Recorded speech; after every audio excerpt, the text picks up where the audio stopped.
Either the country is going brilliantly or the government is desperate, because the biggest issue in Canberra this week was a meow.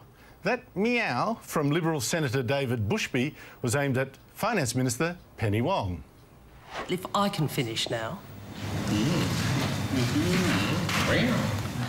Oh, yes. Why don't you meow when a woman does that?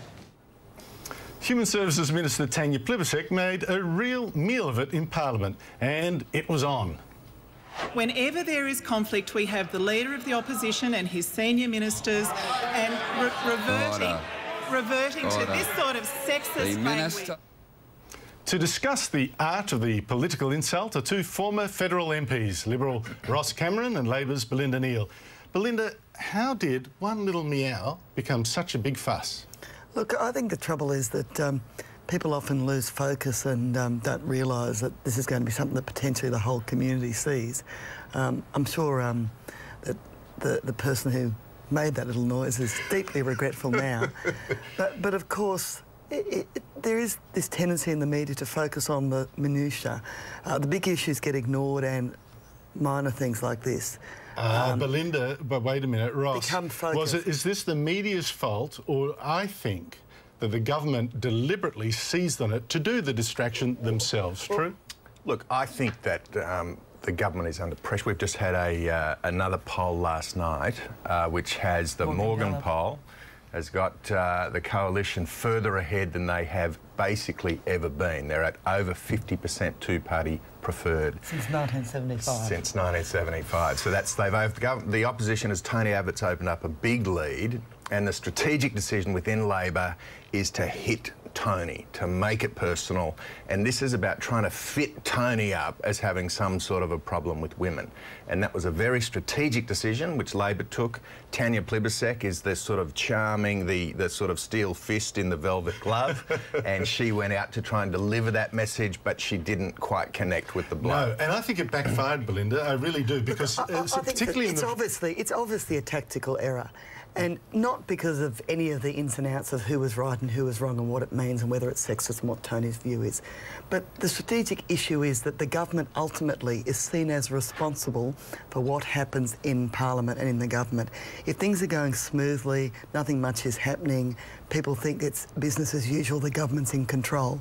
The problem is as soon as you have these sorts of issues, conflicts, yelling, screaming, that sort of thing in the Parliament, they say, well, why isn't the government taking control of this issue and keeping things running? Now, it's obviously very problematic for the government at the moment because they don't really have full control.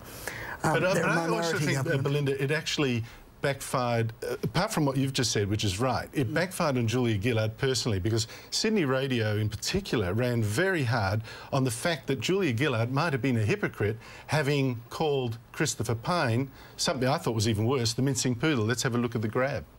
In a choice between macho and mincing, I would have gone for macho myself. Faced with the choice of a Doberman or poodle, has gone for the poodle.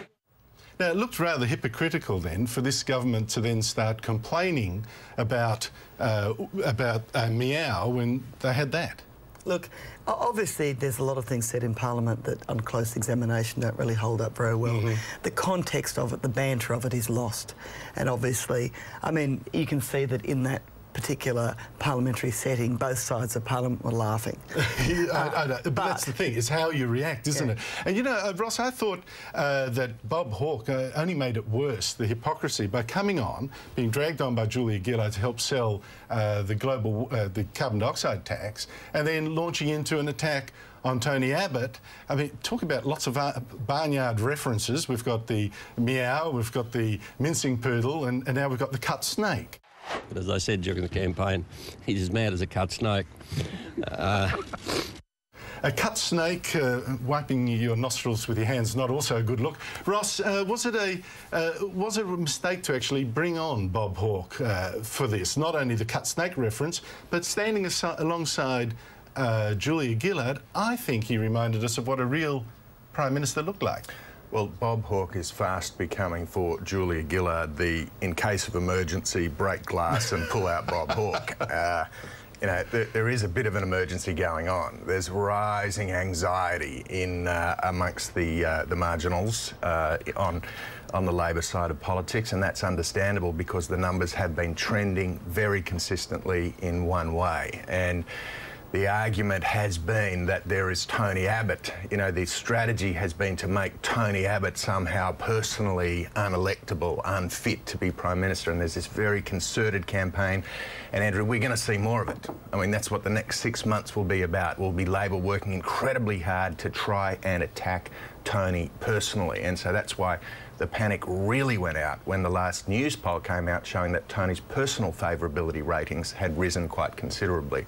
So, look, I do think in Bob Hawke you do get this moment of people saying, geez, that's a reminder of what a reforming Labor Prime Minister looks like, who's got a coherent, positive agenda, who wants to lead in things. I mean, I think there's a feeling in Australia at the moment that Prime Minister Gillard wants to lead the world in taxes and levies.